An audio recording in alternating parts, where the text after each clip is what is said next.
बच्चों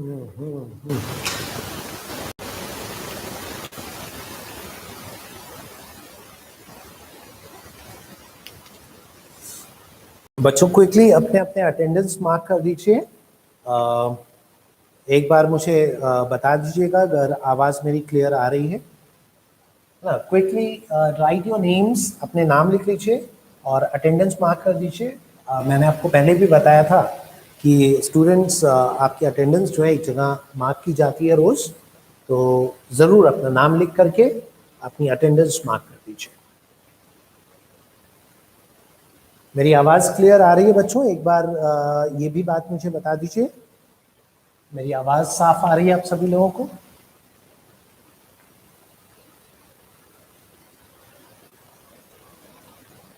ओके। तो स्टूडेंट्स, हम लोग अपने ये जो टिश्यू वाला चैप्टर था उसका आज हम लोग लगभग लास्ट लेक्चर कवर करने वाले हैं। लास्ट टर्न पर बच्चों हम लोग जो टिश्यू वाला चैप्टर है उसमें कनेक्टिव टिश्यू डिस्कस कर रहे थे, और कनेक्टिव टिश्यू का भी जो फ्लूइड कनेक्टिव टिश्यू वाला पार्ट है वो हम लोगों ने स्टार्ट किया था। फ्लूइड कनेक्टिव टिश्यू के बारे में हमने बात स्टार्ट किया था, उसमें ब्लड के बारे में बात स्टार्ट किया था, है ना। व्हाट इज सब एपिकल? ठीक है बच्चों, टेस्ट में एक सवाल हमने पूछा था सब एपिकल, वो मैंने रिवीजन में भी बताया था, मतलब एपिकल से जस्ट नीचे। तो रूट में एक्चुअली क्या होता है, रूट में सबसे नीचे रूट कैप होता है। जैसे मान लीजिए रूट है बच्चों, ये रूट है, तो रूट में सबसे नीचे रूट कैप होता है। ये देखिए बच्चों, ये रेड कलर से एकदम नीचे दिखाया है ना, ये वाला पार्ट, ये रूट कैप है स्टूडेंट्स। तो रूट कैप में एपिकल मेरिस्टेमेटिक टिश्यू नहीं है, उस रूट कैप के जस्ट मतलब उसके जस्ट ऊपर प्रेजेंट है ये जो सेल्स मैं बना रहा हूं ब्लैक कलर से, ये एपिकल मेरिस्टेमेटिक टिश्यू है। तो रूट में एपिकल मेरिस्टेमेटिक टिश्यू का पोजीशन एपिकल नहीं है, एपिकल से जस्ट नीचे है, तो सब एपिकल है। यही सवाल हमने पूछा था कि सब एपिकल मेरिस्टेमेटिक टिश्यू कहां पर प्रेजेंट होता है? Answer is roots. ठीक है बच्चों, अब हम लोग लास्ट टर्न के डिस्कशन को आगे बढ़ाते हैं। पिछले टर्न पर बच्चों, पिछले टर्न पर हम लोगों ने टिश्यू वाला चैप्टर में कनेक्टिव टिश्यू के बारे में बात स्टार्ट किया था, और कनेक्टिव टिश्यू में भी हमने फ्लूइड कनेक्टिव टिश्यू के बारे में बात स्टार्ट किया था। फ्लूइड कनेक्टिव टिश्यू में भी ब्लड का बेसिक इंट्रोडक्शन हमने दे दिया था। ब्लड में कौन कौन से सेल्स पाए जाते हैं उनके बारे में आज हमें बात करना है। बच्चों, ब्लड का जो बेसिक इंट्रोडक्शन है वो हमने डिस्कस कर लिया था। ब्लड में दो चीजें, दो कंपोनेंट्स मेनली पाए जाते हैं। एक कंपोनेंट है प्लाज्मा, जो ब्लड का 55% कवर करता है। ब्लड के बारे में लास्ट टर्न पर डिटेल में डिस्कशन हो गया था। आज हम लोग जो फॉर्म्ड एलिमेंट्स हैं, फॉर्म्ड एलिमेंट्स या जो सेल्स हैं बच्चों, फॉर्म्ड एलिमेंट्स कहते हैं या जो सेल्स हैं उसके बारे में बात करने वाले हैं। और तीन मेन टाइप के सेल्स पाए जाते हैं। कौन से तीन मेन टाइप के सेल्स होते हैं बच्चों? RBC red blood cells, WBC white blood cells, and the third one are platelets. इन तीनों के बारे में बच्चों एक एक करके हम लोग बात करने वाले हैं, बहुत डिटेल। तो बिल्कुल ध्यान से सुनिएगा, समझिएगा, बहुत सारे डेटा वाली बात है, चीजों को याद रखना है बच्चों, तो एक एक करके सारी बातें सुन लीजिए। सबसे पहले बच्चों आरबीसी के बारे में बात करते हैं। आरबीसी, आरबीसी मतलब रेड ब्लड कॉर्पसल या रेड ब्लड सेल्स भी बोला जा सकता है। आरबीसी का एक और बहुत इंपॉर्टेंट नाम है, they are also called as erythrocytes. RBC को हम इरिथ्रोसाइट्स के नाम से भी जानते हैं, ये टेक्निकल नाम है, थोड़ा सा याद रखना है बच्चों। Erythrocytes is the other name for RBC. एक और इंपॉर्टेंट बात बच्चों, एक और इंपॉर्टेंट बात, ये जो इरिथ्रोसाइट्स हैं या ये जो आरबीसी हैं बच्चों, इनके स्टडी को या इनके एक्चुअल में फॉर्मेशन को हम लोग क्या कह देते हैं बच्चों? इरिथ्रोपोएसिस, है ना। ये बात भी याद रखिएगा कि RBC formation is called as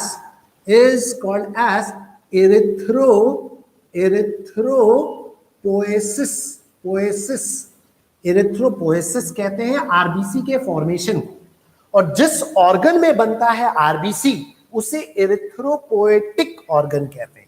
तो एक और बात यहां पर मैं बता दूं बच्चों, आरबीसी जिस ऑर्गन में बनता है उसे इरिथ्रोपोएटिक ऑर्गन कहते हैं, और इरिथ्रोपोएटिक ऑर्गन एडल्ट इंडिविजुअल में क्या होता है बच्चों? Bone marrow. और कौन सा बोन मैरो बच्चों? Red bone marrow. So bone marrow में हमारे आरबीसीज बनते हैं, और कौन से बोन मैरो में बच्चों? Red bone marrow.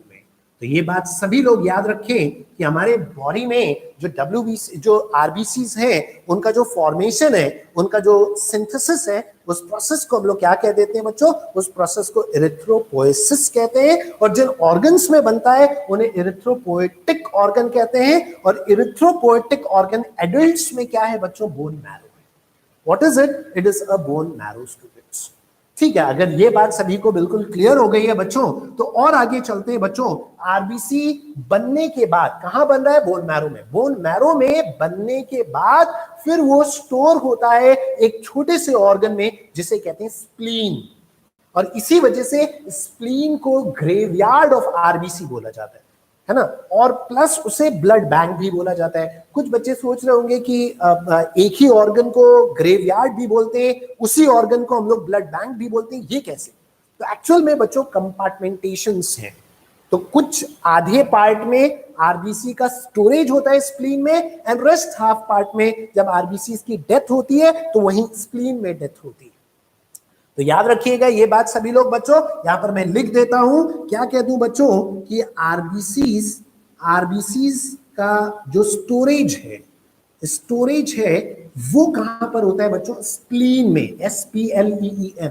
स्प्लीन एक छोटा सा ऑर्गन है बच्चों, अपने चेस्ट रीजन में, थोरासिक रीजन में प्रेजेंट होता है। तो spleen is called as the blood bank of a body. और यहीं पर आरबीसीज की डेथ भी होती है। तो डेथ होती है इसलिए क्या बोल दिया जाता है बच्चों? ग्रेवयार्ड भी बोल दिया जाता है। तो याद रखिएगा स्प्लीन को क्या कह दिया जाता है? Blood bank of a body. अपने बॉडी का ब्लड बैंक है ये।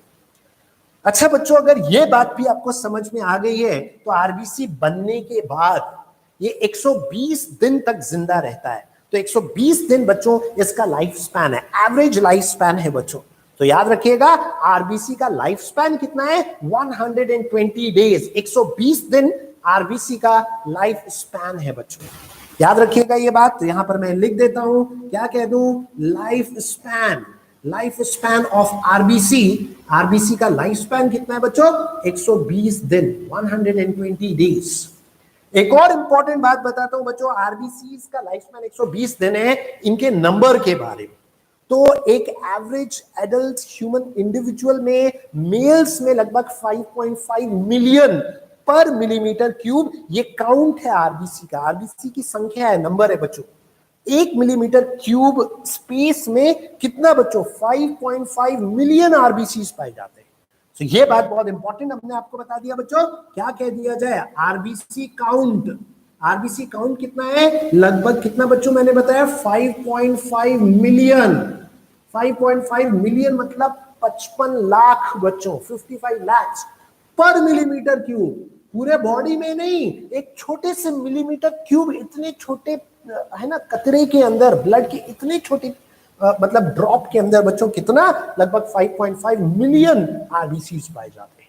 सो या इमेजिन करिए अपने पूरे बॉडी में जितना ब्लड है उसमें कितना काउंट होगा आरबीसी का? बहुत ज्यादा स्टूडेंट्स। बस 1 मिलीमीटर क्यूब में उसका काउंट कितना है बच्चों? 5.5 मिलियन। बात समझ में आ गई सभी को बच्चों? और आगे हम लोग चलते हैं। और आगे एक और बात याद रखिएगा, आरबीसी काउंट मैंने बता दिया।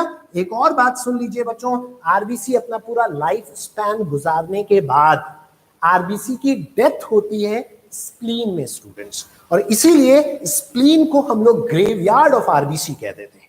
सो ये बात भी आप यहां पर याद रखिए। आरबीसीज डाई या डेथ कहां पर होती है? 120 दिन के बाद उनकी डेथ हो जाती है। कहां पर बच्चों?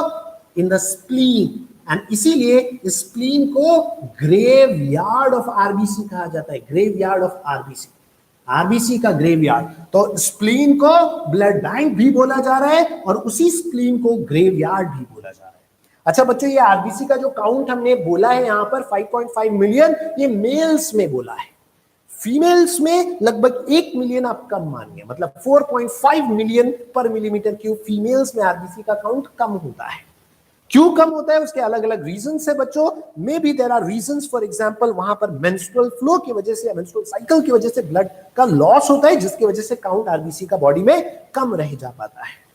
एक और बात यहीं पर याद रख लीजिए बच्चों, जो ऐसे लोग हैं जो ऊंचाई पर रहते हैं या पहाड़ों पर रहते हैं, उनमें भी आरबीसी का काउंट नॉर्मल से ज्यादा होता है। ये बहुत इंपॉर्टेंट बात हमने आपको सिखा दिया बच्चों कि आरबीसी का काउंट उन लोगों में जो हाइट्स पर रहते हैं या माउंटेन्स पर रहते हैं, उनके अंदर आरबीसी का काउंट ज्यादा होता है। रीजन बच्चों, रीजन ये है कि जब हम लोग हाइट्स पर जाते हैं, ऊंचाई पर जाते हैं, तो एयर की डेंसिटी कम हो जाती है। जब एयर की डेंसिटी कम हो जाती है, ऑक्सीजन भी कम हो जाता है। ऑक्सीजन कम हो जाता है तो बॉडी उस कम ऑक्सीजन को कंपनसेट करती है बाय प्रोड्यूसिंग मोर आरबीसीज। तो याद रखिएगा, those people who live at higher altitudes have higher counts of RBCs. तो ये दो स्पेशल बात हमने बता दिया बच्चों। क्या आरबीसी का काउंट, आरबीसी का काउंट किसमें बच्चों? आरबीसी का count in basically females, females में लेस होता है, और RBC count in people living at higher altitudes. Higher altitudes का मतलब ऊंचाई पर, हायर एल्टीट्यूड्स या पहाड़ों पर रहने वाले या ऊंचाई पर रहने वाले लोगों में आरबीसी का काउंट हाई होता है। Number is high, number is high, या count of RBC is high. ये बात याद रखेंगे बच्चों सभी लोग। आरबीसी का काउंट, जो लोग ऊंचाई पर रहते हैं उनके अंदर आरबीसी का काउंट नॉर्मल से ज्यादा रहता है। ठीक है बच्चों, ये आरबीसी का काउंट, उनका लाइफ स्पैन, उनका नंबर, ये सब हमने डिस्कस कर लिया। उनको किस नाम से जानते हैं, कहां बनता है, कहां स्टोर होता है, कहां पर उसकी डेथ होती है, ये सब डिस्कशन हमने कर लिया। अब आते हैं बच्चों हम लोग आरबीसी के स्ट्रक्चर के बारे में बात करने। Now we are going to talk about the RBC structure. RBC के स्ट्रक्चर के बारे में बात करने जा रहे हैं। बहुत ध्यान से इसके बारे में सुन लीजिए बच्चों, समझ लीजिए। पहली बात याद रखिए, आरबीसी कैसे होते हैं बच्चों? बाई कॉनकेव, दोनों तरफ से कॉनकेव शेप के होते हैं। बाई कॉनकेव डिस्क शेप्ड होते हैं दोनों तरफ से। जैसे साइड से अगर हम लोग देखेंगे बच्चों, तो ये कुछ इस तरीके से नजर आएंगे कि ऊपर से और नीचे से कॉनकेव होंगे, और ये पूरा एक डिस्क शेप का होगा। मतलब ये पूरा डिस्क है, ऊपर से भी कॉनकेव है, नीचे से भी कॉनकेव है, तो they are biconcave disc shape, है ना। किसी ने पूछा है कि सर हायर एल्टीट्यूड्स पर आरबीसी क्यों ज्यादा रहता है? बच्चों इसका आंसर ऑलरेडी अभी मैंने समझाया है कि जब हम लोग ऊंचाई पर जाते हैं तो एयर की डेंसिटी कम होती है, ऑक्सीजन कम होती जाती है। तो जब ऑक्सीजन कम होती है तो बॉडी उस कम ऑक्सीजन को कैप्चर करने के लिए आरबीसी के नंबर को बढ़ा देता है बच्चों। तो इसलिए आरबीसी का काउंट उन लोगों के अंदर जो हायर एल्टीट्यूड्स पर होते हैं, उनके अंदर इसका काउंट ज्यादा होता है। तो ये बात याद रखिएगा। अच्छा, दूसरी बात क्या मैं बता रहा था कि आरबीसी कैसी है बच्चों? डिस्क है, गोल, ऊपर भी कॉनकेव है, नीचे भी कॉनकेव है। तो बाई कॉनकेव, ऊपर से भी कॉनकेव, नीचे से भी कॉनकेव, और डिस्क शेप की होती है बच्चों। So by concave disc shape की होती है आरबीसी। और आरबीसी का जो डायमीटर है बच्चों, वो लगभग 7 माइक्रोमीटर होता है। 7 micrometre, smallest cell of the human body, अपने बॉडी का सबसे छोटा सेल। तो smallest cell of human body, हमारे बॉडी का सबसे छोटा सेल है, ह्यूमन बॉडी का सबसे छोटा सेल है। 7 माइक्रोमीटर इसका डायमीटर है बच्चों, 7 माइक्रोमीटर। एक और इंटरेस्टिंग बात इसके बारे में बताता हूं आरबीसी के बारे में, कि mature RBC of mammals do not have a nucleus. इनमें न्यूक्लियस नहीं पाया जाता है एट मैच्योरिटी। जब मैच्योर हो जाते हैं तो न्यूक्लियस एब्सेंट होता है। ये बात भी बहुत इंपॉर्टेंट हमने समझा दिया कि मैच्योर आरबीसी ऑफ मैमल्स के बस। अच्छा, मैमल्स कौन होते हैं? सब लोग जानते हैं ना बच्चों, स्तनधारी, जिनके पास मैमरी ग्लैंड्स होते हैं। काऊ, बफेलो, गोट, डॉग, कैट, ये सब मैमल्स है। ह्यूमन बीइंग्स भी मैमल्स है।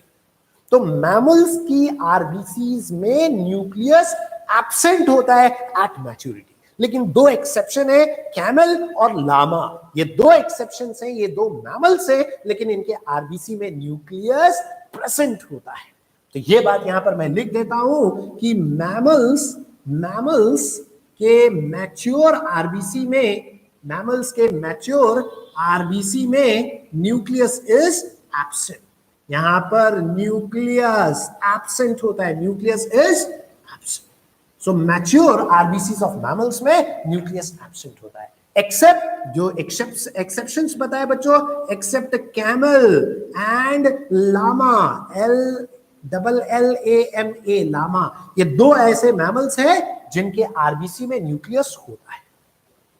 बात समझ में आ गई। अब कुछ बच्चों के मन में ये भी डाउट हो रहा होगा कि सर बाकी सारे मैमल्स में क्यों एब्सेंट है?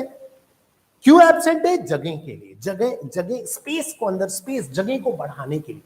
क्यों जगह ज्यादा चाहिए? ताकि ज्यादा से ज्यादा हीमोग्लोबिन भरा जा सके। हीमोग्लोबिन ज्यादा क्यों चाहिए? ताकि ज्यादा से ज्यादा ऑक्सीजन का ट्रांसपोर्ट हो। अब आप कहेंगे सर वो सारी बातें ठीक है, लेकिन ये कैमल और लामा में क्या स्पेस की जरूरत नहीं है आरबीसी के अंदर? वहां न्यूक्लियस क्यों है? और अगर न्यूक्लियस है तो उनका स्पेस कैसे बढ़ता है? बच्चों बहुत इंटरेस्टिंग बात बताता हूं। जो कैमल है वो शिप ऑफ द डेजर्ट कहलाते हैं, because they can sustain in desert for many days without water. And one of the adaptation, और एक एडेप्टेशन ऐसा भी है कि वो पानी को अपने आरबीसी में स्टोर करके रखते हैं। अपने आरबीसी को 400% वॉल्यूम में बढ़ा सकते हैं बच्चों। तो जब उनके पास स्पेस की कोई दिक्कत ही नहीं है, जब वो स्पेस पानी को इकट्ठा करने के लिए आरबीसी में कर सकते हैं, तो हीमोग्लोबिन के लिए स्पेस की तो ऑब्वियस सी बात है कोई दिक्कत नहीं होगी। इस वजह से याद रखना है बच्चों, in camel and llama nucleus is because there is no requirement or there is no scarcity of space or volume for hemoglobin। बच्चों याद रखेंगे ये बात। हमें बहुत इंपॉर्टेंट बात आपको समझा दिया। उनके आरबीसी लार्जर है, बट इतना सिग्निफिकेंटली लार्ज नहीं है। बट इंटरेस्टिंग बात यह है कि अपने आरबीसी के साइज को एनलार्ज कर सकते हैं, 400% उसका वॉल्यूम बढ़ा सकते हैं for storing water. So there is no actually scarcity of space और volume for camel and llama. ये बात याद रखिएगा बच्चों, ये बात सभी लोग याद रखिएगा। किसके बारे में? अबाउट दी आरबीसी के अंदर न्यूक्लियस एब्सेंट है, उस बात के बारे में। अच्छा, अब कुछ बच्चों के मन में एक डाउट और आता है बच्चों, एक डाउट और आता है कि अगर सर न्यूक्लियस नहीं है तो क्या आरबीसी जिंदा है? बच्चों बिल्कुल आरबीसी जिंदा है। अगर न्यूक्लियस नहीं है, जो कंट्रोल सेंटर है वो नहीं है, मैनेजर नहीं है, प्रिंसिपल नहीं है, डायरेक्टर नहीं है, तो फिर कौन फंक्शन को कंट्रोल कर रहा है? कौन संभाल रहा है पूरे सेल को? बच्चों न्यूक्लियस नहीं है, लेकिन न्यूक्लियस जाने से पहले वो सारा इंफॉर्मेशन, वो सारा जो जरूरत की चीजें थी वो सब रख करके गया है। खुद खत्म हुआ तो है, लेकिन इंतजाम करके गया है। वो इंतजाम लगभग 120 दिन तक चलता है, तब तक आरबीसी जिंदा है। वो इंतजाम खत्म, आरबीसी भी खत्म। अब आप कहेंगे सर वो जो इंतजाम है वो किस फॉर्म में होता है? तो एक पूरा कॉम्प्लेक्स है बच्चों, जिसे बोलते हैं इन्फॉर्मोसोम। इन्फॉर्मोसोम के फॉर्म में न्यूक्लियस जाने से पहले वो सारे इंतजाम करके जाता है।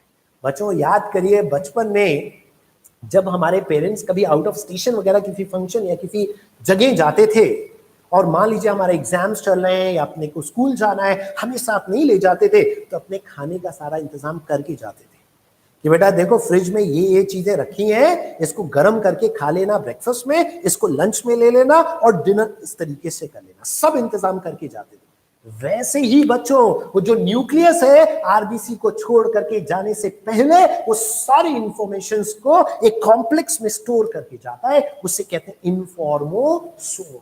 इसका डिटेल और ज्यादा आप हायर क्लासेस में पढ़ेंगे। अभी बस मैंने एक हिंट आपको दे दिया बच्चों, ताकि आपके मन में डाउट ना रहे कि न्यूक्लियस जाने के बाद भी सेल जिंदा कैसे है, सेल के फंक्शंस कैसे हो रहे हैं। तो आई होप ये बात सभी को समझ में आ गई बच्चों।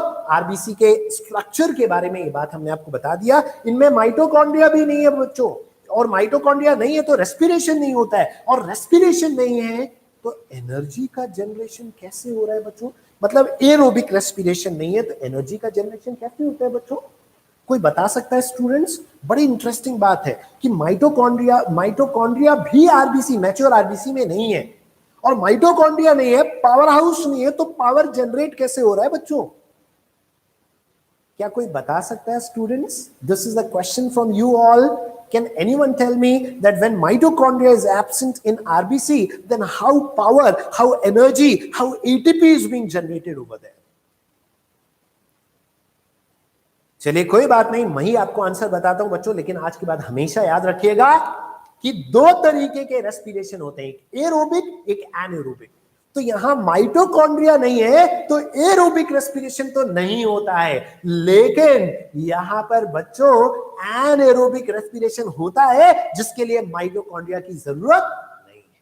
तो यहां पर एटीपी एनर्जी का जनरेशन एनएरोबिक रेस्पिरेशन से हो जाता है। तो चलिए ये बात आपको समझाया हूं तो यहां लिख भी देता हूं क्या कि माइटोकॉन्ड्रिया इज एब्सेंट, माइटोकॉन्ड्रिया यहां पर नहीं पाया जाता है। और फिर एनर्जी कैसे जनरेट होती है? Energy is produced by anaerobic respiration, produced by anaerobic respiration. Anaerobic respiration से एनर्जी का जनरेशन होता है। आई होप बच्चों यहां तक बातें सबको क्लियर हो गई। अब आगे बढ़ते हैं, अपन ने आरबीसी के बारे में लगभग सारी बातें डिस्कस कर ली। अब और आगे बढ़ते हैं बच्चों, अब सेकेंड टाइप ऑफ सेल्स के बारे में बात करने जा रहे हैं। The second type of cells are WBC, white blood cells. RBC के बारे में सब लोग समझ गए ना बच्चों, बट लिटिल एटीपी रिलीज होती होगी, बिल्कुल सही बात है, मैंने बोला ना एनाएरोबिक रेस्पिरेशन में भी एटीपी निकलती है। याद करिए आपने लैक्टिक एसिड फर्मेंटेशन पढ़ा है ना, या अल्कोहलिक फर्मेंटेशन जो बेसिकली यीस्ट में होता है। 2 एटीपी बनती है कम बनती है। माइटोकॉन्ड्रिया में जो रेस्पिरेशन हो रहा है वो एरोबिक रेस्पिरेशन हो रहा है, उसमें ज्यादा एनर्जी बनती है। 38 एटीपी एक ग्लूकोज से बनती है। एनाएरोबिक रेस्पिरेशन में एक ग्लूकोज से सिर्फ कितना बच्चों? 2 एटीपी बनती है। तो यहां एनर्जी एटीपी बनती तो है लेकिन कम बनती है। चलिए बच्चों, अगर आरबीसी के बारे में सभी को बातें बिल्कुल साफ क्लियर हो गई हो तो अब हम लोग दूसरे टाइप के सेल की तरफ जा रहे हैं बच्चों, WBC. WBC is also called as leukocytes। इन्हें और भी क्या बोला जाता है बच्चों? इन्हें ल्यूकोसाइट्स बोला जाता है ना। So they are also called as leucocytes. और बच्चों इनका जो काउंट है वो कंपैरेटिवली बहुत कम है। कहां? ये 55 लाख आरबीसी 1 मिलीमीटर क्यूब में, और इनका नंबर सिर्फ 6 से 8 हजार पर मिलीमीटर क्यूब। बच्चों याद रखना है इनका काउंट कितना है? 6000 से लेकर के 8000, 6000 to 8000 पर मिलीमीटर क्यूब। 1 मिलीमीटर क्यूब में सिर्फ कितना बच्चों? 6000 से लेकर के 8000 इनका काउंट है। तो ये काउंट बहुत कम है बच्चों, है ना, 6000 to 8000। अच्छा बच्चों, एक बहुत इंपॉर्टेंट बात आपको बताता हूं, ये काउंट बड़ा इंपॉर्टेंट है, खास करके जब कभी ब्लड टेस्ट करवाएं तो उसमें एक चीज लिखी हुई होती है टीएलसी। टीएलसी क्या है? Total leucocyte count. क्या है बच्चों? TLC is total leucocyte count. और ये काउंट अगर बढ़ा हुआ दिखे तो ये डायरेक्ट इंडिकेशन है कि बॉडी में कोई इंफेक्शन है। क्यों? ये है क्या ल्यूकोसाइट्स बच्चों? ये सोल्जर्स है, बॉडी के सिपाही हैं। और सिपाही अगर बढ़ाए जा रहे हैं इसका मतलब क्या? कोई अटैक हुआ है बच्चों। तो याद रखना है टोटल ल्यूकोसाइट काउंट 6000 से 8000 है, और अगर इसका नंबर उससे ज्यादा देखने को मिलता है ब्लड टेस्ट के रिपोर्ट में, टीएलसी काउंट बढ़ा हुआ है, समझ जाए कि बॉडी में कोई इंफेक्शन है, कोई इंफेक्शियस एजेंट ने अटैक किया हुआ है। बच्चों बात समझ में आ गई। एक और इंटरेस्टिंग बात आपको बताता हूं डब्ल्यूबीसी के बारे में कि व्हाइट ब्लड सेल्स कई अलग अलग टाइप्स के होते हैं बच्चों। 2 मेन टाइप्स हैं इनके। एक यहां पर लिखता हूं बच्चों, एक ग्रैन्युलोसाइट्स और दूसरे हैं बच्चों ए ग्रैन्युलोसाइट्स। नाम से समझ में आ रहा है, ग्रैन्यूल्स मतलब छोटे छोटे तिनके, पार्टिकल्स पाए जाने। अगर ग्रैन्यूल्स पाए जा रहे हैं साइटोप्लाज्म में, सेल में, तो ग्रैन्युलोसाइट्स। और अगर पार्टिकल तिनके, छोटे छोटे पार्टिकल्स एब्सेंट होते हैं तो ए ग्रैन्युलोसाइट्स। सो याद रखना है बच्चों, क्या हमने बता दिया? ग्रैन्युलोसाइट्स में छोटे छोटे सेल में ऐसे छोटे छोटे तिनके पाए जाएंगे, ग्रैन्यूल्स पाए जाएंगे जिनको स्टेन किया जा सकता है। और ए ग्रैन्युलोसाइट्स में वो तिनके नहीं पाए जाएंगे, ग्रैन्यूल्स नहीं पाए जाएंगे, पार्टिकल्स एब्सेंट होंगे। इसी वजह से हम लोग क्या कह देंगे बच्चों? इसी वजह से हम लोग ए ग्रैन्युलोसाइट्स कहते हैं। ठीक है, ग्रैन्युलोसाइट्स फर्दर 3 टाइप के होते हैं। कौन कौन से? Acidophils, PHILS, acidophils. नाम से समझ में आ रहा है एसिडिक डाई को ये लेते हैं, एसिडिक डाई को अट्रैक्ट करते हैं, इसी वजह से हम लोग एसिडोफिल्स कहते हैं। एसिडोफिल्स क्योंकि एसिडिक डाई को ये अट्रैक्ट करते हैं, है ना, या इन्हीं को एक और नाम से जाना जाता है इयोसिन, EOSINOPHILS। बच्चों दो शब्द हैं, एक फिलिया मतलब लविंग और अट्रैक्टिंग, एंड फोबिया मतलब रिपेलिंग, दूर जाना। तो यहां पर नाम क्या है, एसिडोफिल। एसिडोफिल मतलब एसिडिक डाई को अपने तरफ खींचना या अट्रैक्ट करना। और दूसरे टाइप है बच्चों बेसोफिल्स। बेसोफिल्स मतलब जो बेसिक डाई को अट्रैक्ट करते हैं। और तीसरे वाले कौन से बच्चों, न्यूट्रोफिल्स। न्यूट्रोफिल्स जो न्यूट्रल डाई को अपनी तरफ खींचते हैं या अट्रैक्ट करते हैं। तो एसिडोफिल्स, बेसोफिल्स एंड न्यूट्रोफिल्स, ये तीन टाइप के ग्रैन्युलोसाइट्स हैं। अब एक बात बहुत इंपॉर्टेंट बताने वाला हूं बच्चों, बहुत ध्यान से सुनिएगा। इन तीनों में से सबसे ज्यादा न्यूट्रोफिल्स होते हैं, मोस्ट अबेंडेंट, सबसे ज्यादा पाए जाने वाले जो WBC हैं वो न्यूट्रोफिल्स हैं। एक इंपॉर्टेंट बात आपको सीखने को मिली। दूसरी इंपॉर्टेंट बात आप यहां से ये सीखेंगे कि ये जो न्यूट्रोफिल्स है बच्चों, ये फैगोसाइटिक भी होते हैं। Now what is phagocytic? Phagocytic मतलब ये एनगल्फ करने वाले, ये पैथोजेंस को निगलने वाले WBC है। तो याद रखिएगा ये फैगोसाइटिक WBC है, पैथोजेंस को निगलने वाले WBC से। फैगोसाइटिक सबसे ज्यादा, मोस्ट अबेंडेंट। आप कहेंगे सर मोस्ट अबेंडेंट बताया, तो सबसे कम वाले कौन से वो भी बता दीजिए। सबसे कम बेसोफिल्स हैं बच्चों। द लीस्ट अबेंडेंट आर, सबसे कम वाले कौन से बच्चों, बेसोफिल्स। लगभग 0.5%, सारे WBC का आधे से 1%। सबसे कम लीस्ट अबेंडेंट बेसोफिल्स बच्चों सबसे कम पाए जाते हैं। तो याद रखना है बेसोफिल्स लीस्ट अबेंडेंट, सबसे कम पाए जाने वाले WBCs कौन है बच्चों, बेसोफिल्स। तो 3 सवाल यहां से आपने सीखा। क्या क्या बच्चों, सबसे ज्यादा पाए जाने वाले WBC न्यूट्रोफिल्स, सबसे कम पाए जाने वाले WBCs बेसोफिल्स, और फैगोसाइटिक WBC मतलब जो पैथोजेंस को निगलते हैं, फैगोसाइटोसिस करते हैं, उसका नाम भी न्यूट्रोफिल्स। दूसरे तरफ की बात करते हैं ए ग्रैन्युलोसाइट्स, और ए ग्रैन्युलोसाइट्स को नीचे ला करके हम 2 पार्ट्स में डिवाइड करते हैं। देखिएगा बच्चों, ए ग्रैन्युलोसाइट्स फर्दर 2 मेन टाइप्स के होते हैं ए ग्रैन्युलोसाइट्स। बच्चों देखिएगा यहां पर, एक हम लोग कह देते हैं मोनोसाइट्स, और दूसरे हम लोग कहते हैं बच्चों लिम्फोसाइट्स।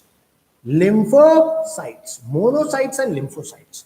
ये जो मोनोसाइट्स है बच्चों, ये बड़े ये भी फैगोसाइटिक होते हैं, इनके पास बड़ा सा न्यूक्लियस होता है।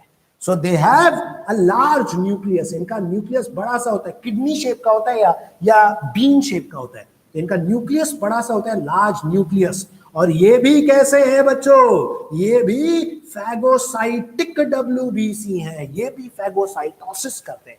तो अगर आपसे कोई फैगोसाइटिक WBC पूछे तो आप मोनोसाइट का भी नाम लेंगे और न्यूट्रोफिल का भी नाम लेंगे। अच्छा, जो लिम्फोसाइट्स है बच्चों, ये फर्दर 2 टाइप्स के हैं, एक बी लिम्फोसाइट्स, बी सेल्स, और दूसरे टी सेल्स। बी लिम्फोसाइट्स या बी सेल्स, और टी लिम्फोसाइट्स या टी सेल्स। यही बी सेल्स बनाते हैं एंटीबॉडी बनाने वाले कौन से WBC हैं, बी लिम्फोसाइट्स। तो अगर आपसे कोई पूछ ले कौन से ऐसे WBC हैं जो एंटीबॉडी बनाते हैं, your answer should be B lymphocytes और बी सेल्स, है ना। पहले सारी बात सुन लीजिए, एट द एंड जब मैं बोलूंगा कि अगर कोई डाउट हो तो क्वेश्चन पूछ लीजिए, तब क्वेश्चन पूछेगा। अभी ध्यान से सारी बात पहले जो बता रहा हूं सुन लीजिए, है ना, क्योंकि बीच बीच में बार बार मैं जाकर के स्क्रीन नहीं देखूंगा। अभी पहले एक टॉपिक पढ़ा दूंगा, फिर मैं आपसे पूछूंगा, कोई डाउट होगा तब पूछिएगा।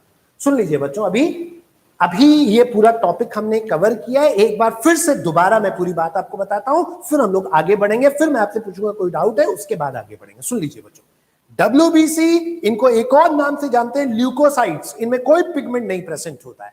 दूसरी इंपॉर्टेंट बात, इनका काउंट 6000 से 8000 पर मिलीमीटर क्यूब, ये टोटल ल्यूकोसाइट TLC भी कहलाता है। और ये बात भी हमने बताया कि अगर WBC का काउंट बढ़ा हुआ है, इसका मतलब कोई इंफेक्शन के चांसेस है बॉडी में। उसके बाद मैंने बताया WBC 2 मेन टाइप्स के, ग्रैन्युलोसाइट्स जिनमें ग्रैन्यूल्स है, एक ग्रेनुलोसाइट्स जिसमें ग्रेन्यूल्स नहीं है। जो ग्रेनुलोसाइट्स है वो फर्दर 3 टाइप के, एसिडोफिल्स, बेसोफिल्स, न्यूट्रोफिल्स। जो एसिडोफिल्स है या उन्हीं को यूसिनोफिल्स कहते हैं, एसिडिक डाई से स्टेन किए जाते हैं। बेसोफिल्स बेसिक डाई से स्टेन किए जाते हैं और सबसे कम है संख्या में। और न्यूट्रोफिल्स न्यूट्रल डाई से स्टेन किए जाते हैं, सबसे ज्यादा है संख्या में, और ये फैगोसाइटोसिस करते हैं, मतलब पैथोजेंस को एंगल्फ करते हैं। दूसरे तरफ एक ग्रेनुलोसाइट्स जिनमें ग्रेन्यूल्स नहीं होते हैं, 2 टाइप के होते हैं, मोनोसाइट्स एंड लिम्फोसाइट्स। मोनोसाइट्स इनके पास बड़ा सा न्यूक्लियस होता है, ये भी फैगोसाइटिक होते हैं, ये भी पैथोजेंस को एनगल्फ करते हैं। दूसरे तरफ लिम्फोसाइट्स 2 टाइप के हैं, बी लिम्फोसाइट्स या B cells and T lymphocytes या टी सेल्स। जो बी लिम्फोसाइट्स है बच्चों, जो बी लिम्फोसाइट्स है या बी सेल्स है, ये एंटीबॉडी बनाते हैं। तो आपने जो आज तक सुना होगा ना कि अपने बॉडी में एंटीबॉडी बन गई है किसी पैथोजन, किसी वायरस या किसी भी ऑर्गेनिज्म के खिलाफ, कौन बना रहे बच्चों? यही बी लिम्फोसाइट्स बना रहे। बहुत बढ़िया सवाल बन सकता है बच्चों यहां से कि बताइए कौन सा WBC है जो अपने बॉडी में एंटीबॉडीज का प्रोडक्शन करता है? The answer is lymphocytes, B lymphocytes.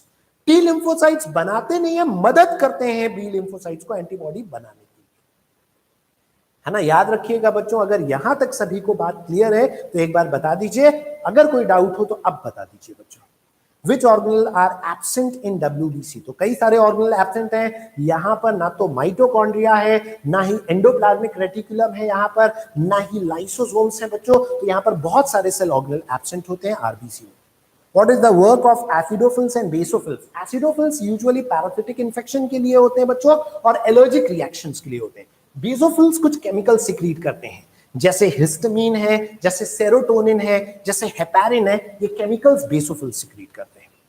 और कोई क्वेश्चन बच्चों? साइड का दिख नहीं रहा है, ओके। ये लिम्फोसाइट्स लिखा है बच्चों, लिम्फोसाइट्स, और लिम्फोसाइट्स के 2 टाइप लिखे हैं, एक बी लिम्फोसाइट्स या बी सेल्स और टी लिम्फोसाइट्स या टी सेल्स, है ना। मैं जो बोल रहा हूं उससे कोरिलेट करके नोट्स बना लीजिएगा। और बताइए बच्चों, monocytes and leucocytes explain again please.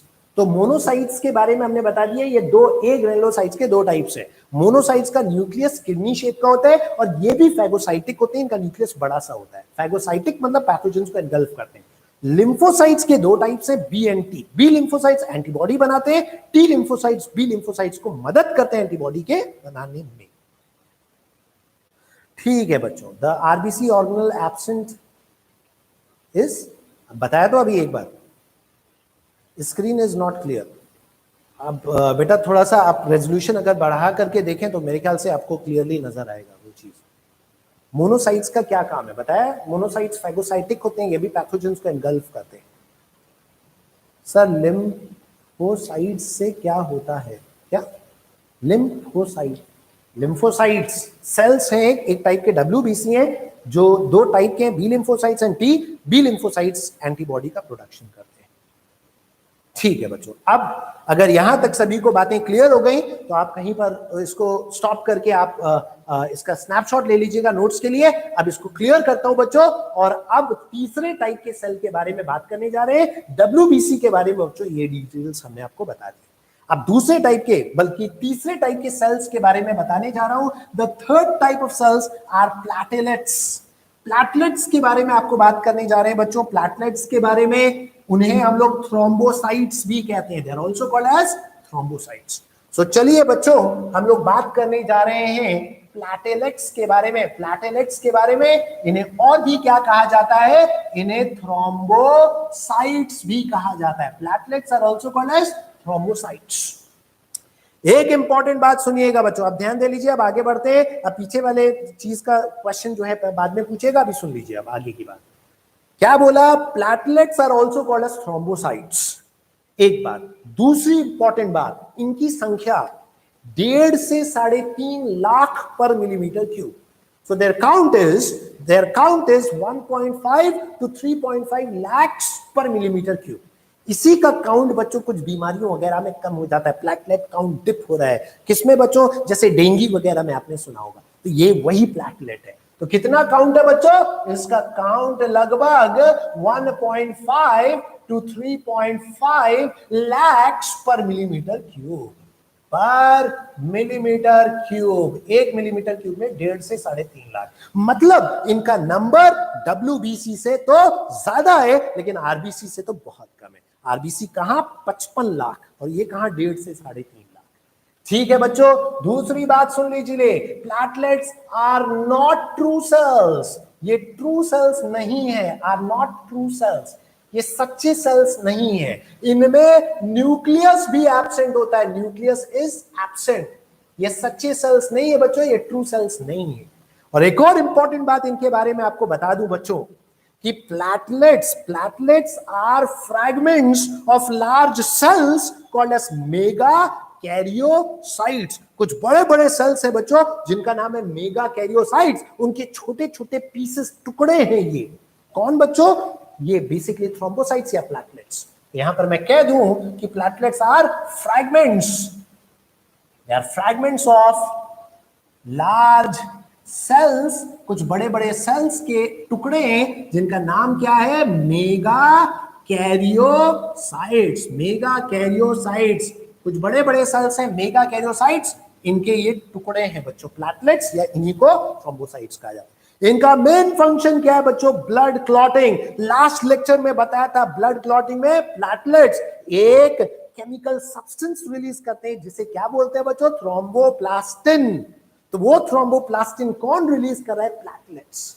सो याद रखिएगा, platelets help in blood clotting, they help in blood clotting, ये ब्लड क्लॉटिंग में मदद करते हैं बच्चों। और इनका लाइफ स्पैन लगभग 2 से लेकर के 5 दिन होता है, days, 2 to 5 days.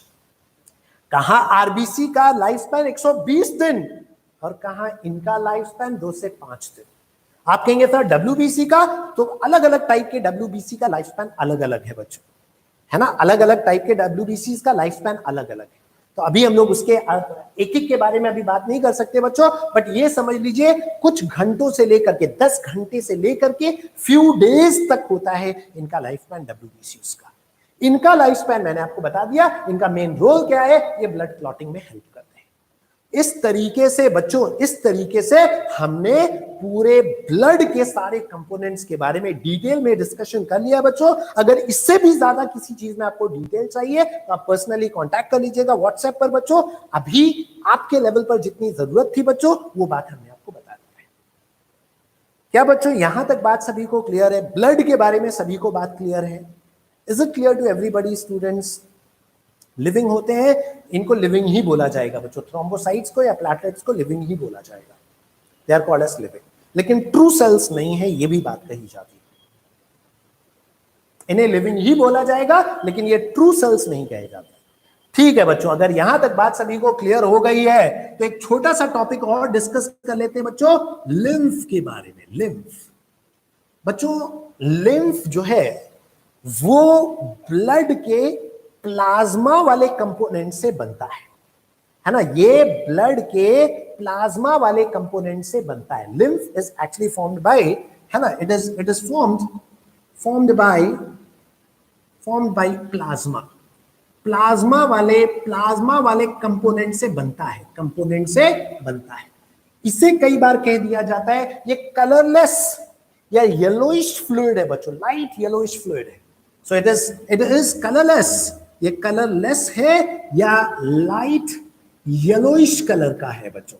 It is light yellowish in colour, light yellowish colour की है बच्चों। और एक बात मैं आपको बता दूं बच्चों, इसमें प्रोटीन्स एब्सेंट है। प्लाज्मा में जो बड़ी बड़ी प्रोटीन्स पाई जाती है ना बच्चों, वो यहां पर नहीं है, प्रोटीन्स आर एब्सेंट बच्चों, है ना, प्रोटीन्स आर एब्सेंट। लेकिन इसमें कुछ स्पेशल टाइप के डब्ल्यूबीसीज पाए जाते हैं बच्चों, सब specialised type of leucocytes are present. So याद रखिएगा कि plasma proteins are absent, plasma proteins are absent, plasma proteins यहां पर नहीं पाई जाती हैं, are absent, and some specialized WBCs are present, WBCs are present, कुछ स्पेशलाइज्ड WBC पाए जाते हैं लेकिन प्लाज्मा प्रोटीन्स इसमें नहीं होती है। इसका 2 काम है बच्चों मेनली, एक तो फैट का ट्रांसपोर्ट करना और दूसरा डिफेंस का काम है। सो टू इंपॉर्टेंट रोल्स, इनके दो बहुत इंपॉर्टेंट रोल्स हैं। एक क्या बच्चों, defence, there one important function is defence and transport of fats या digested fats. So transport of digested fats, हमारे बॉडी में जो डाइजेस्टेड फैट्स हैं उनका ट्रांसपोर्ट करते हैं बच्चों। इसी लिम्फ को हम लोग इंटरस्टिशियल फ्लूइड भी कहते हैं। इंटरस्टिशियल फ्लूइड का मतलब क्या बच्चों, ये बात समझने की कोशिश करिए कि अगर कोई पैथोजन अपने ब्लड में एंटर करता है तो हमारे पास WBCs हैं जो उन पैथोजेंस को किल करने का काम करती है। लेकिन मान लीजिए कोई पैथोजन अपने ब्लड के अंदर नहीं बल्कि ब्लड के बाहर, ब्लड सर्कुलेशन के बाहर किसी टिश्यू में एंटर करता है, तो उस टिश्यू में जो पैथोजन को चेक करने का या किल करने का काम करता है बच्चों, वो कौन है? That is lymph students. वो क्या है? वो लिम्फ है। तो लिम्फ में भी कुछ स्पेशलाइज्ड WBCs होते हैं जो पैथोजेंस वगैरह को किल करने का काम करते हैं। आई होप बच्चों ये बात सभी लोगों को लिम्फ के बारे में समझ में आ गई। लिम्फ जो है प्लाज्मा के लीक होने से ही बनता है या प्लाज्मा से ही बनता है, लेकिन प्लाज्मा प्रोटीन्स इसमें नहीं होती है, इसमें कुछ स्पेशलाइज्ड WBCs होते हैं। इनका काम क्या है बच्चों? इनका काम है डिफेंस का और प्लस इनका काम है transport of digested fats. If this is clear students, अगर ये बात सभी को क्लियर हो गई हो तो एक बार बता दीजिए क्विकली, हम लोग आगे बढ़ेंगे। वालेकुम सलाम, बड़े लेट आए भाई। क्रॉस गेमिंग, दिन भर गेमिंग ही कर रहे हैं। How is plasma leak? Actual में क्या होता है बच्चों, लीक करने का कोई इंटेंशनल लीकेज नहीं होता है, एक नॉर्मल प्रोसेस है स्टूडेंट्स, है ना। जो ब्लड का जो सर्कुलेशन है बच्चों, उस ब्लड सर्कुलेशन में से जो ब्लड वेसल्स हैं उनके वॉल में से बच्चों थोड़ा थोड़ा डिफ्यूज करते रहता है प्लाज्मा, और उसी से ओरिजिन होता है लिम्फ का। वो लिम्फ पूरे बॉडी में सर्कुलेट होकर के पूरे ऑर्गन्स को बाहर से वॉश बाथ करके वापस आकर के ब्लड सर्कुलेशन में रिलीज कर दी जाती है। जो अपनी कुछ वेन्स है ना बच्चों, सब क्लेवियन वेन, हाथ में जो वेन है वो सब क्लेवियन वेन है, तो राइट एंड लेफ्ट सब क्लेवियन वेन में वापस से लिम्फ लौटा दिया जाता है। फिर वो पूरा लिम्फ ब्लड में मिल जाता है, फिर ब्लड में से डिफ्यूज आउट करता है लिम्फ, वो लिम्फ फिर पूरे बॉडी में सर्कुलेट होकर के फिर ला करके ब्लड में छोड़ दिया जाता है। तो ये पूरा प्रोसेस है, it's a cyclic process. Sir nucleus RBC में भी एब्सेंट होता है, तो क्या आरबीसी को भी ट्रू सेल नहीं कहेंगे? नहीं, आरबीसी के बारे में ऐसा कुछ नहीं कहा जाता है। मैच्योर आरबीसी में न्यूक्लियस एब्सेंट है। नॉर्मली बचपन से लेकर के आगे वाले स्टेज तक आरबीसी में न्यूक्लियस होता है, लेकिन एट मैच्योरिटी वो न्यूक्लियस लॉस कर दिया जाता है। तो उसके बारे में ऐसा नहीं बोला जाता है कि it is not a true cell, उसको ट्रू सेल ही माना जाता है। ठीक है बच्चों, अगर आप लोग सभी लोग समझ गए हैं, अगर आप लोग सभी लोग समझ गए हैं तो अब हम लोग और आगे चलते हैं बच्चों देखिए, अब किसी किताब में अगर नॉन लिविंग लिख दिया गया है तब उस पर मैं कोई कमेंट नहीं करूंगा, but it's actually a part of tissue. वो एक सेल माना जाता है, थ्रोम्बोसाइट बोला जाता है। साइट मतलब क्या? सेल। सो इट्स एक्चुअली, मतलब ये कहना सही नहीं होगा कि इट्स नॉन लिविंग, है ना। तो ये बात समझिए आप। ठीक है बच्चों, हम लोगों ने फ्लूइड कनेक्टिव टिश्यू के बारे में बात कर लिया। अब एक लास्ट टाइप का कनेक्टिव टिश्यू है। सर अरे भाई एक बार कर दिया करो, नहीं तो आपको जो है मैं बाहर ही कर दूंगा। Cross gaming, please behave yourself. एक बार आप कर दोगे तो मैं समझ जाऊंगा। इज अ यू प्रोकैरियोटिक और यूकैरियोटिक? बेटा ये बात समझ में आना चाहिए आपको कि ऑर्गेनिजम्स जो है, जो सेल से रिप्रेजेंट होते हैं, प्रोकैरियोटिक सेल और यूकैरियोटिक सेल से ऑर्गेनिजम्स रिप्रेजेंट किए जाते हैं। यहाँ पर RBC is actually a cell of a eukaryotic body, so it is considered as a eukaryotic cell. ठीक है, तो एक बार आप क्वेश्चन करिए बच्चों, है ना, एक बार आप सवाल करिए। हम लोग वो चीज देख लेते हैं, बार बार करने की जरूरत नहीं है, एक लगातार एक सीक्वेंस में बार बार आप नहीं करेंगे।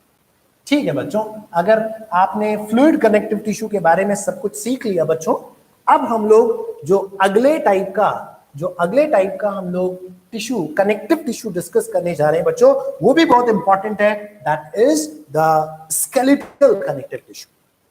The last type of connective tissue we are going to talk about is the skeletal connective tissue. Skeletal CT लिख दिया शॉर्ट में, connective tissue। Skeletal connective tissue में दो चीज आ जाती है बच्चों, एक है कार्टिलेज और दूसरा है बच्चों bones. So one of them is bone and the other one is cartilage. दोनों को अगल बगल हम लोग पढ़ते हैं बच्चों। पहले यहां पर मैं कार्टिलेज के बारे में बता देता हूं, कार्टिलेज, और फिर हम लोग बोन के बारे में बात करेंगे। So first let's talk about cartilage and then we will be talking about bone. पहली बात सुन लीजिए बच्चों, पहली बात सुन लीजिए,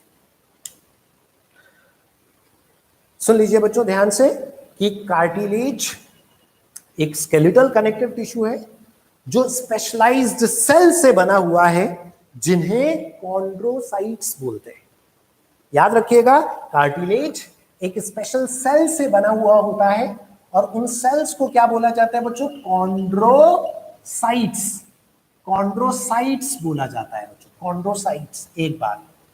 दूसरी इंपॉर्टेंट बात, cartilage is actually a flexible kind of skeletal connective tissue, है ना। ये फ्लेक्सिबल है, ये रिजिड नहीं है। जैसे अपने कान में मौजूद है बच्चों, ये है ना, ये देखिए कान में, ये जो कान का बाहर वाला पार्ट है ना, ये एक्चुअल में कार्टिलेज से बना हुआ है। ये नाक में बच्चों, ये कार्टिलेज से बना हुआ है, ये फ्लेक्सिबल नेचर का होता है। तो याद रखिएगा, बोन में हम लोग क्या बोलेंगे? It is rigid, so it is flexible. इसका ये फ्लेक्सिबल है बच्चों, इसका मैट्रिक्स फ्लेक्सिबल है। तीसरी बात सुन लीजिए बच्चों, इसके अंदर ब्लड वेसल्स और नर्व्स का कनेक्शन एब्सेंट होता है। ब्लड वेसल्स और नर्व्स का कनेक्शन एब्सेंट होता है, इसीलिए हम लोग अगर कान को मोड़ते हैं यहां वहां तो हमें उतना पेन नहीं होता है। बच्चों एक बहुत जबरदस्त कॉन्सेप्ट आपको समझाने वाला हूं। हमारे बॉडी के जिस भी हिस्से में अगर पेन हो रहा है तो पेन एक्चुअल में उस हिस्से में नहीं, बल्कि पेन को सेंस करता है ब्रेन। तो वहां से जो न्यूरॉन्स हैं वो उस पेन को परसीव करते हैं और ब्रेन उस पेन को महसूस करवाता है। जैसे बाल को कटने में कोई पेन नहीं, क्योंकि बालों के अंदर कोई न्यूरॉन नहीं। लेकिन अगर बाल कोई खींचेगा तो पेन होगा, क्योंकि बाल का जो जड़ है हेयर फॉलिकल से वहां न्यूरॉन्स है। नाखून काटते हैं तो कोई पेन नहीं होता है, क्योंकि नाखून के अंदर न्यूरॉन्स नहीं। लेकिन अगर नाखून कहीं से उखड़ जाए तो बहुत ज्यादा पेन होता है, क्योंकि जहां नाखून चिपका हुआ है वहां न्यूरॉन्स। सो जहां पेन महसूस हो रहा है मतलब न्यूरॉन्स है, जहां पेन महसूस नहीं हो रहा है मतलब या तो न्यूरॉन्स है ही नहीं या न्यूरॉन सिग्नल ब्रेन तक नहीं पहुंचा रहे। और इसी कॉन्सेप्ट पर बेस्ड है बच्चों एनेस्थीसिया। आप सब लोगों ने सुना होगा, जब ऑपरेशन या सर्जरी वगैरह करते हैं किसी पार्ट का तो एनेस्थीसिया का इंजेक्शन लगाते हैं। तो करते क्या है? सुन कर देते हैं। तो सुन करने का मतलब वहां से न्यूरॉन्स का जो कनेक्शन है, जो पेन को परसीव करने वाला जो सेंस है, उस कनेक्शन को कुछ टाइम के लिए रोक दिया है। अब वहां दर्द हो तो रहा होगा, लेकिन वो दर्द को परसीव करके ब्रेन तक नहीं पहुंचाया जा रहा है, इसलिए उस बंदे को पेन महसूस नहीं हो रहा है। तो आप समझ लीजिएगा आपकी एनेस्थीसिया में क्या किया जाता है बच्चों, उस एक्चुअल में उस कनेक्शन को रोका जाता है कुछ टाइम के लिए। और कभी इंजेक्शन सही से काम नहीं करता तो बहुत पेन होता है बच्चों।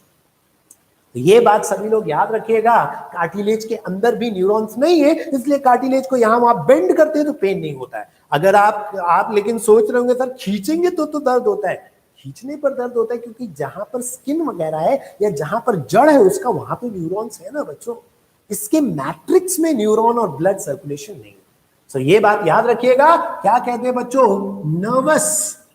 Nerves and blood vessels are absent inside the cartilage के अंदर ये बच्चों नहीं पाया जाता है। और बच्चों कार्टिलेज हमारे बॉडी में नॉर्मली तो पाया जाता है। कोई क्वेश्चन क्या सर, वो न्यूरॉन का कनेक्शन स्पाइनल कॉर्ड से भी कट हो जाता है क्या? यस बच्चों, उसी की वजह से कई बार क्या हो जाता है बच्चों, जो हम लोग कहते हैं ना कि हाथ पैर काम करना बंद कर देते हैं या मूवमेंट या कंट्रोल ही खत्म हो गया, वो इसी वजह से। पेन रिसेप्टर कैसे काम करते हैं? तो वो बिल्कुल न्यूरॉन की जो नर्व एंडिंग्स है वही पेन को परसीव करते हैं, वो भी एक स्टिमुलस है बच्चों। Pain is also stimulus. Sir ligaments क्या होते हैं? ऑलरेडी बात कर लिया लिगामेंट के बारे में पिछले लेक्चर्स में। पिंच करते हैं तो दर्द होता है, बिल्कुल सही बात है, क्योंकि वही पेन रिसेप्टर्स जो है बच्चों वो एक्चुअल में परसीव करते हैं, उस सेंस को ब्रेन तक पहुंचाते हैं। ठीक है बच्चों, एक इंटरेस्टिंग बात बताने जा रहा था, सुन लीजिए। कार्टिलेज का अपने बॉडी में क्या काम है बच्चों? वो अपने बॉडी के पार्ट्स को स्ट्रक्चरल सपोर्ट देने का काम करते हैं। They provide structural support to our body parts, one. और दूसरी इंपॉर्टेंट बात बच्चों, कुछ जगह पर ये और इंपॉर्टेंट रोल प्ले करते हैं। जैसे अपना वॉइस बॉक्स या वोकल कॉर्ड्स हैं, वो साउंड प्रोडक्शन में मदद करते हैं। और कुछ बच्चों, छोटे बच्चे जो होते हैं, उनके अंदर, छोटे बच्चे जो होते हैं बच्चों, उनके अंदर जो पूरा स्केलेटन है वो कार्टिलेज से बना होता है, धीरे धीरे वो बोन में कन्वर्ट होता है बच्चों।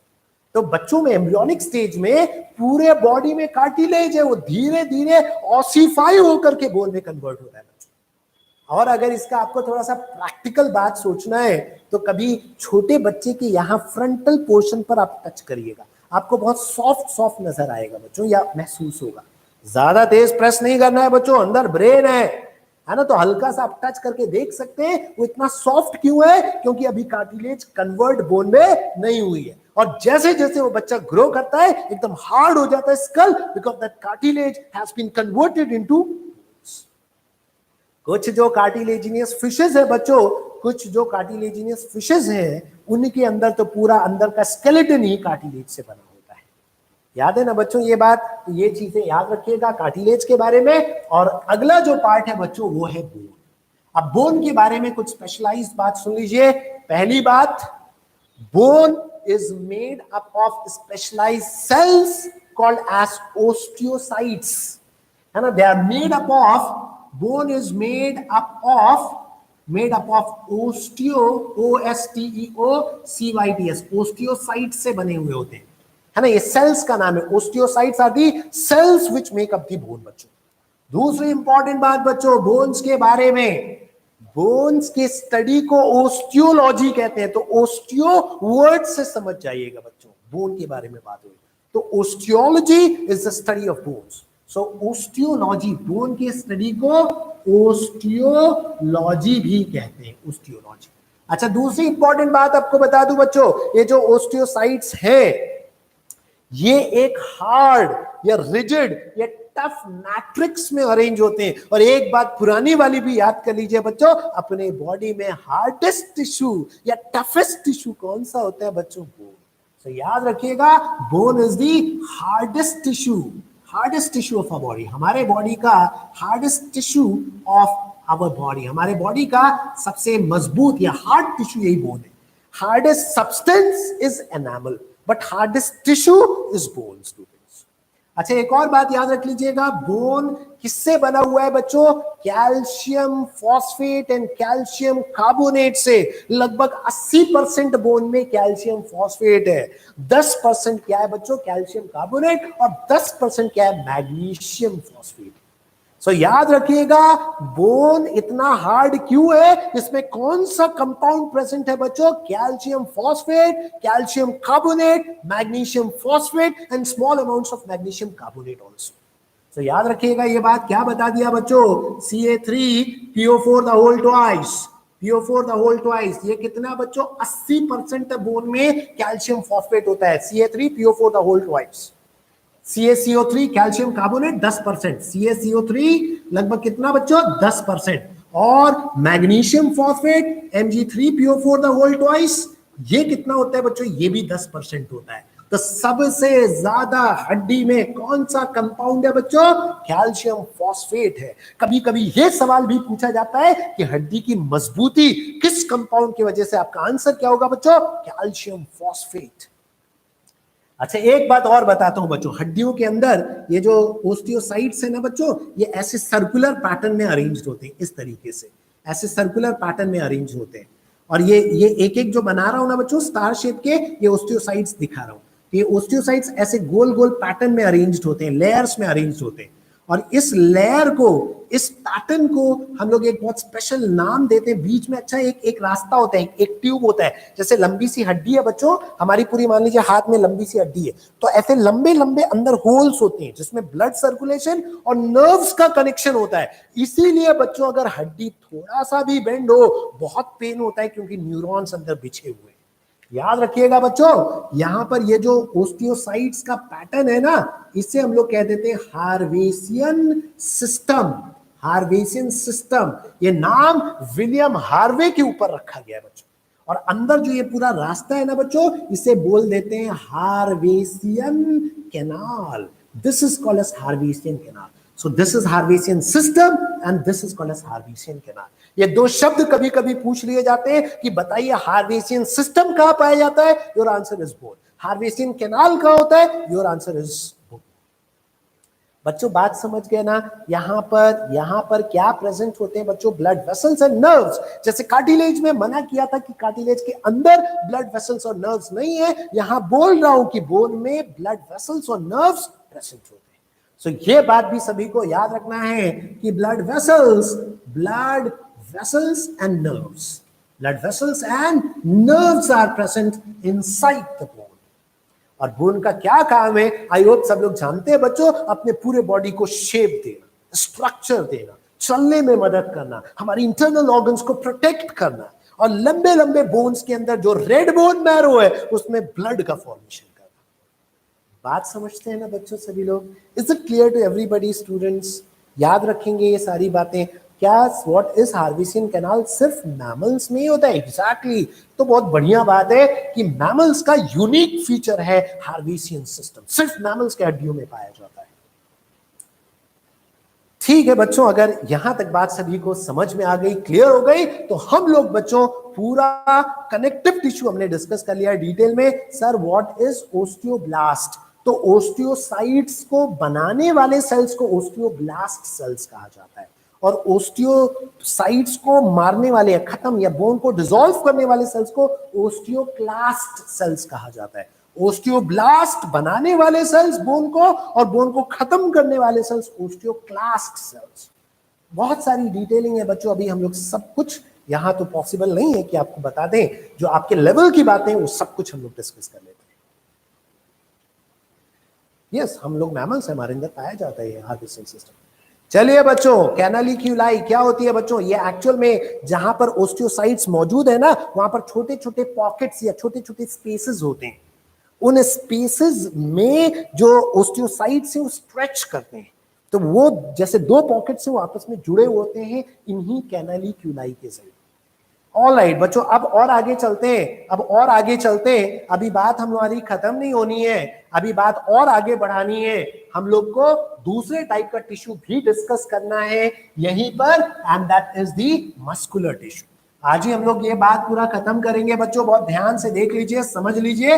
भले हमें 10 मिनट और लग जाए, बट ये चैप्टर आज हम लोगों को खत्म करना है, बिकॉज नेक्स्ट टर्न से हम नया चैप्टर स्टार्ट करेंगे. सुन लीजिए बच्चों. Now the next tissue is the muscular tissue.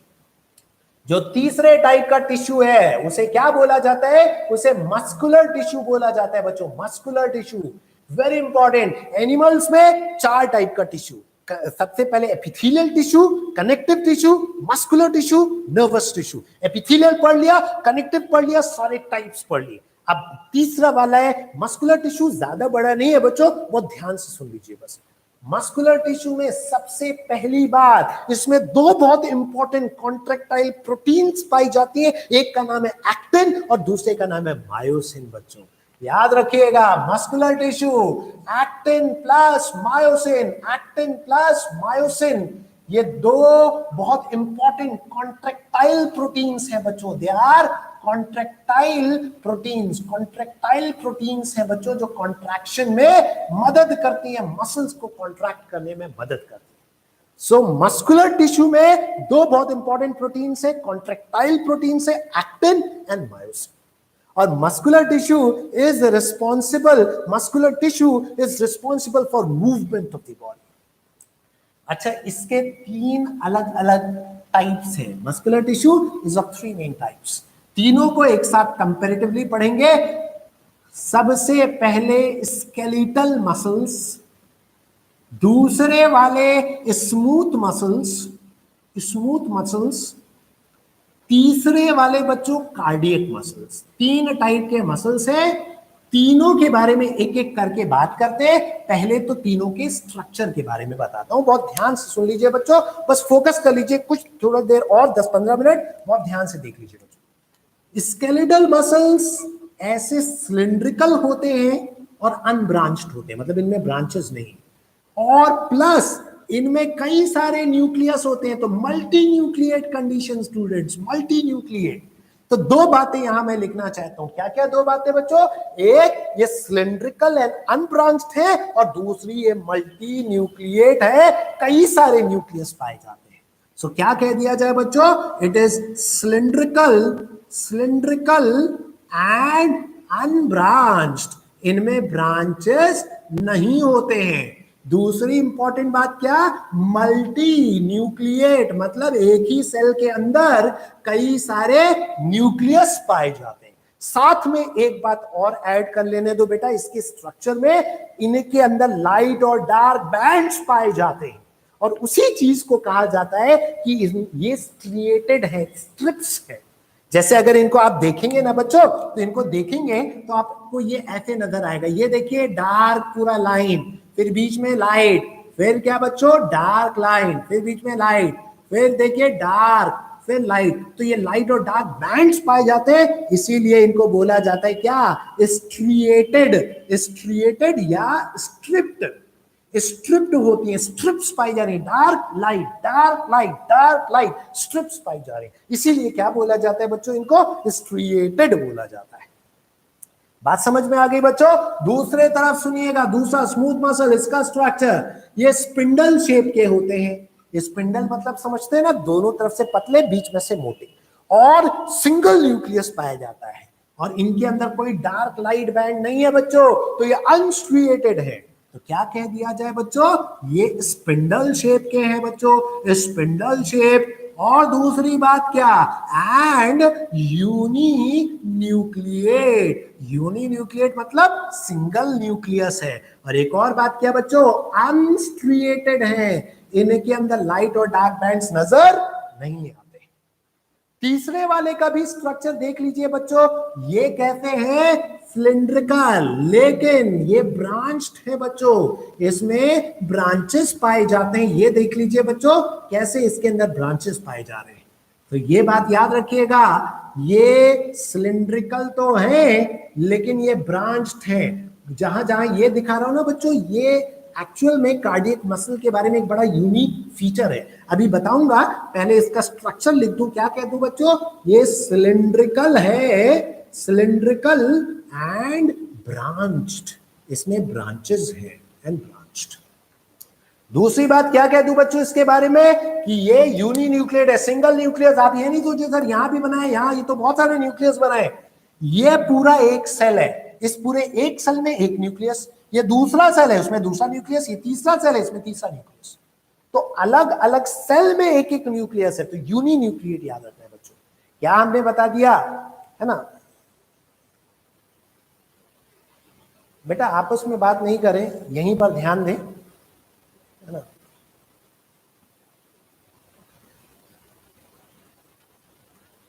ध्यान दें बच्चों।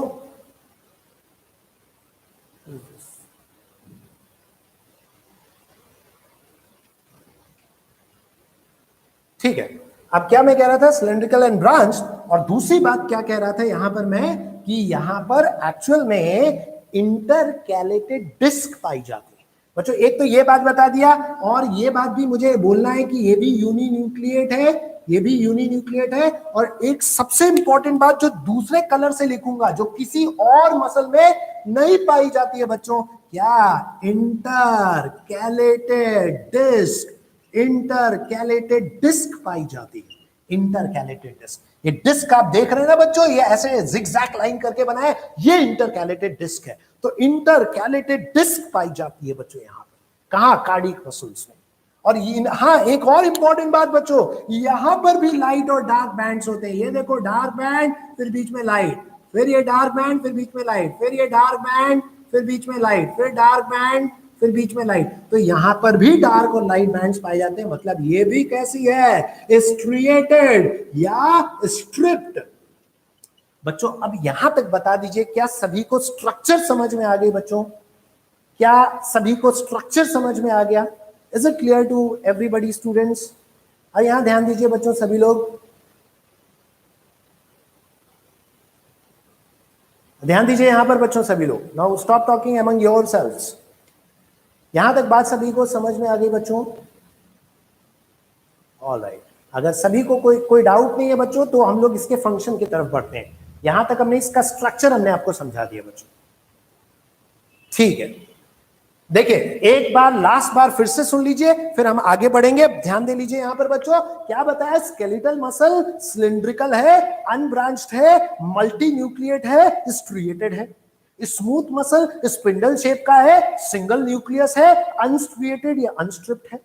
कार्डियक मसल्स सिलिंड्रिकल है, ब्रांच्ड है, इंटरकैलेटेड डिस्क है, यूनिन्यूक्लिएट है और स्ट्रिएटेड या स्ट्रिप्ड है। यहां तक बच्चों इतनी बात हमने करी है। अब आ जाइए फंक्शन पर, बहुत ध्यान से सुनिएगा बच्चों। ये जो स्केलेटल मसल है बच्चों, ये जो स्केलेटल मसल है ये हमारे कब्जे में होती है। हम चल करके यहां जाना चाहे तो हमारे पैर के मसल्स चलने में मदद करे, अपने कब्जे में बच्चों, जहां मैं चाहूंगा वहां चल के जा सकता हूं फिलहाल, क्योंकि हमारे कब्जे में है। तो स्केलेटल मसल्स हमारे कब्जे में होते हैं, दे आर वॉलंटरी मसल्स। याद रखना है सभी को, ये कैसे है बच्चों, they are voluntary muscles, they are voluntary muscles. और दूसरी तरफ क्या कह दिया जाए बच्चों, जो स्मूथ मसल्स है वो अपने कब्जे में नहीं है। जो स्केलेटल मसल्स है बच्चों, जो स्केलेटल मसल्स है they are in our control, that is why they are voluntary. जो स्मूथ मसल्स है बच्चों ये अपने कब्जे में नहीं है, इसलिए ये इनवॉलेंटरी है, दे आर इनवॉलेंटरी। और कार्डियक मसल्स भी अपने कब्जे में नहीं है, इस वजह से ये भी इनवॉलेंटरी है, दे आर आल्सो इनवॉलेंटरी।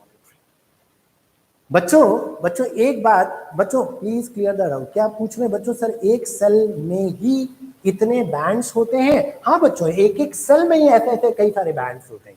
यहां पर एक सेल ये है पूरा, ये दूसरा सेल है, ये तीसरा सेल है, ये चौथा सेल है।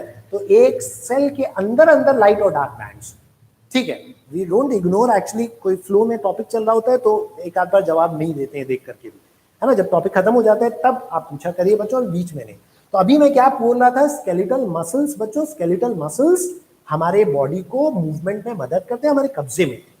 जो स्मूथ मसल्स है इनवॉलेंटरी है, अपने कब्जे में नहीं है। और इसका पहले बार एहसास बच्चों कब होता है, याद करिए बचपन में हम लोग आपस में भाई बहनों में बहुत ज्यादा लड़ाई वगैरह होती है चॉकलेट टॉफी वगैरह के लिए। और कभी बहुत मुश्किल से अगर टॉफी वगैरह या चॉकलेट वगैरह हाथ लग जाती है तो हम लोग जल्दी से उसका रैपर फाड़ करके तुरंत माउथ में उसको इंजेक्ट कर लेते हैं। और कभी कभी इतनी जल्दी में वो टॉफी डायरेक्टली अपने कहां पर, अपने फूड पाइप में लैंड कर जाती है। और एक बार अगर फूड पाइप में चली गई तो पेरिस्टालसिस से नीचे ही जाना है, स्टमक में ही जाना है। आप लाख कोशिश कर लीजिए, वो वापस लौट करके नहीं आने वाली। वो जिंदगी में पहला ऐसा बार होता है जब एहसास होता है कि बॉडी का कुछ ऐसा भी पार्ट है जो अपने कब्जे में नहीं है। क्यों कब्जे में नहीं है? क्योंकि वो मसल्स इनवॉलेंटरी स्मूथ मसल्स है बच्चों। याद रखेंगे ना बच्चों ये बात सभी लोग। और वो तो बचपन की बात है, अभी भी हम लोग जब टॉफी वगैरह कभी खाते हैं और गलती से चली जाती है वो फूड पाइप में, अब हम लोग को समझ में आ गया। एक दो बार ट्राई करते फिर ज्यादा ट्राई नहीं करते, because we know that it's not going to come back, it's not in our control.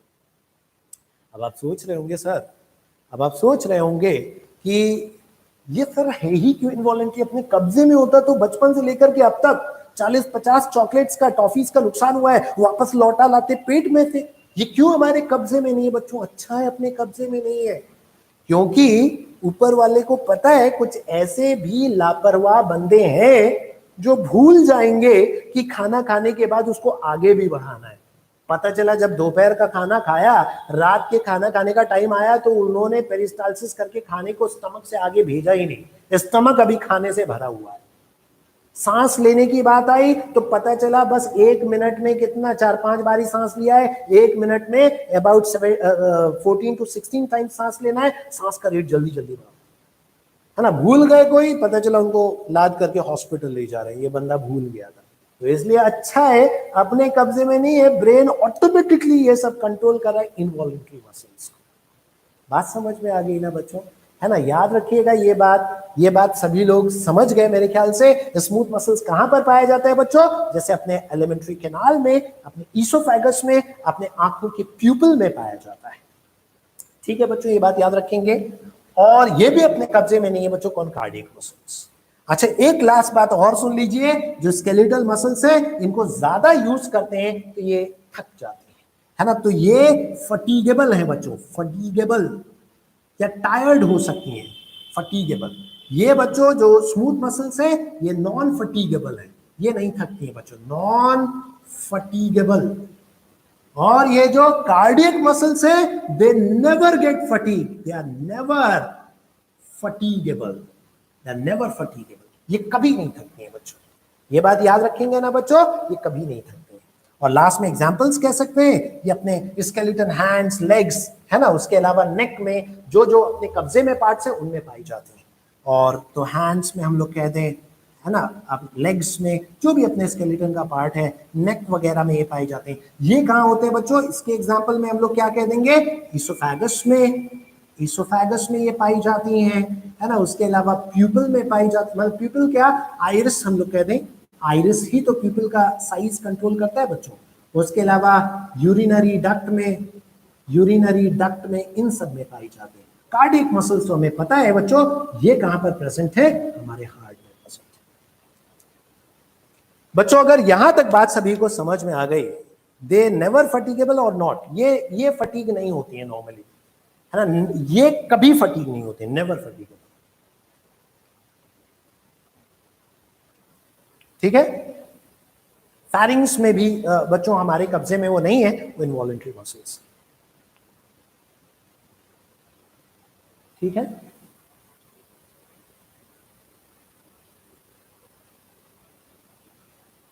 Sir time waste होता है, किस चीज में टाइम वेस्ट होता है भाई, शाह अहमद?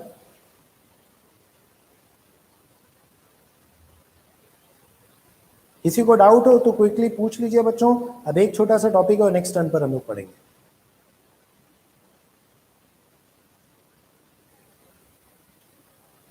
हाँ भाई मिस्टर शाह अहमद, किस चीज में टाइम वेस्ट होता है, क्या कह रहे थे आप?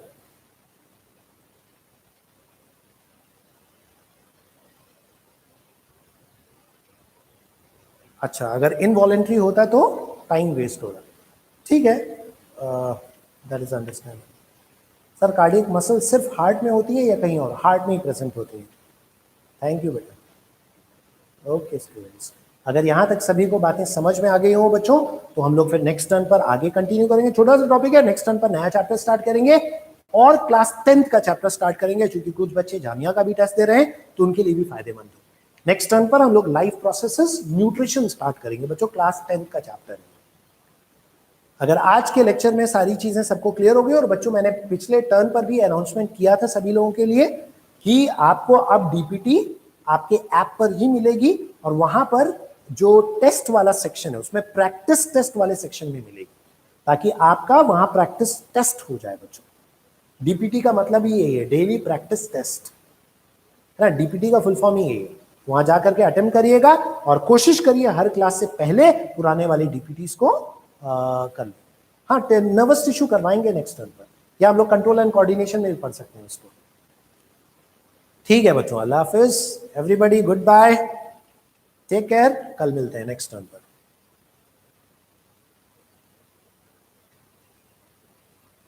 स्ट्रिएटेड का मतलब बता दिया ना बच्चों, स्ट्रिप्स पाई जाना, लाइट और डार्क बैंड्स पाए जाने को स्ट्रिएटेड कहते हैं। ऐप कौन सा है, आपको ग्रुप में भेजा गया है ना ऐप, वही ऐप है। आपके ग्रुप में भेजा गया बेटा, अगर ग्रुप ज्वाइन नहीं किए हैं तो जो वीडियो है उसके डिस्क्रिप्शन में व्हाट्सएप नंबर है, उस पर अपना नाम, अपने फादर का नाम मैसेज कर दीजिए, वो ऐप में ऐड हो जाएंगे। ठीक है बच्चों, ऑल राइट, गुड बाय।